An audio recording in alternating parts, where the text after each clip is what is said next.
আরে নতুন নতুন কাজে 3টা কর্মচারী রাখলাম, এখন কার মধ্যে ইমান কতটুকু আছে কিছুই তো আমি জানি না। এক কাজ করি, 3 জনের ইমান পরীক্ষা করি, দেখি কার মধ্যে কতটুকু ইমান আছে। জীবন, এদিকে আসো। জি বস। জীবন, তোমার পিছনে রডের কাজ হইতাছে, তুমি একটু যায় দেখবা কাজ কি ঠিকমতো হইতাছে কিনা। আচ্ছা ঠিক আছে বস। বসে কইলো রড বান্ধা হইছিনি দেখতে 4-5।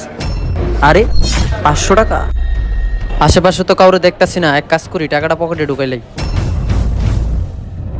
এই মানি ব্যাগের মধ্যে টাকাগুলো রাইখা এখানে রাইখা যায়, আরেকজনকে ডাক দিয়ে জিজ্ঞেস করে দেখি। এই শুভ, জি বস।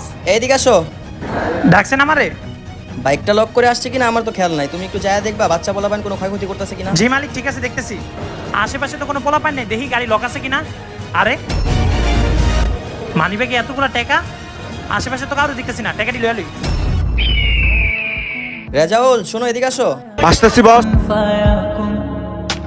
জি বস। রেজাউল, তুমি আমার একটা কাজ করে দাও। এই নাও, এখানে 20,000 টাকা আছে, আমার ব্যাংক অ্যাকাউন্টে অ্যাড করে দাও। ঠিক আছে বস। বস আপনি আমারে 500 টাকা বেশি দিয়ে দিচ্ছেন, বাকি টাকা জমা দিয়ে দিচ্ছি, এই যে 500 টাকা।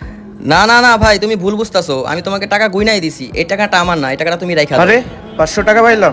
এই ছেলেটির ইমানদারির জন্য একটি লাইক তো দেওয়া উচিত। ভিডিও ভালো লাগলে শেয়ার করে দিবেন।